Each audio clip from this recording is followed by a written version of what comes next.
Grajski park se je v nedeljo 25. maja prelevil v pravo srednjeveško prizorišče, kjer so se pogum, ustvarjalnost in otroška domišljija združili v nepozabno pustolovščino.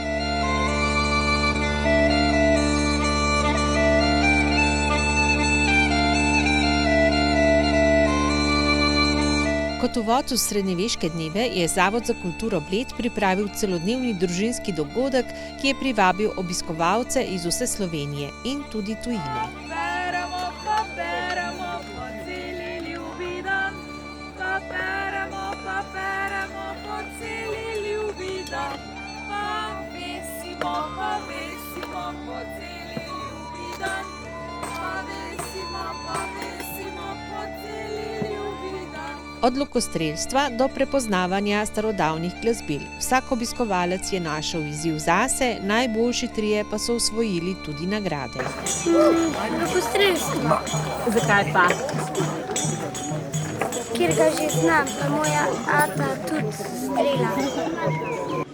Da vidim, kaj je na tem gradu. Katera igra ti je pa najbolj všeč od vseh teh, kar si jih videla? Streljanje z lokom. Nekaj sem že kakor lokostrelstvo, sem že metanje sekir, pa dvigovanje žogice, pa z luknjami sem že. Pa imam pa še nekaj za poizkusiti in je bilo do zdaj že zelo fajn.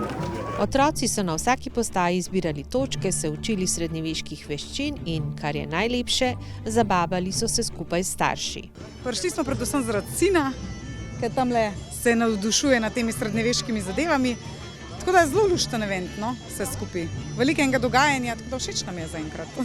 Vidim, da se tudi sami preskušate, kako vam gre. Na enih postajah boljš, na enih slabš, nismo vsi za vse, ne. Se pa trudimo, pa fino se imamo, tako da. Živahno je bilo tudi na gradu, kjer so se predstavili cesarsko-kraljevi Ptuj, Ordo Sancti Viti, Šaleška gospoda in glasbena skupina Divja Jaga. Skupaj z domačo skupino viteza Gašperja Lambergarja so nastopajoči pričarali zgodovinsko vzdušje z viteškimi boji, plesnimi nastopi in srednjeveško glasbo.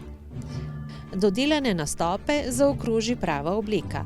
Avtentična in z obdobjem skladna, ročno narejena oblačila že več kot 10 let šiva strokovnjakinja za oblačilno kulturo srednjega veka Irena Gorenšek iz druščine Zlate Ostroge iz Celja. Se pravi, kroj poznega 14. stoletja, tale pa na primer že potem nekje sredi 15. stoletja, modja se je tudi takrat menjala, predvsem pri bogatih ljudeh. Brokat, danes je pač, kar je zlatega, sintetična nit, nekoč je bila to zlata nit, krajši doblet, drug kroj, drugačen način, so pa tudi preproste lanene stvari, se pravi, preprosti ljudje so uporabljali lan, volna, meščanska, jaz sem šivilja, obrtnik. Srednjeveški dan za družine je uspel.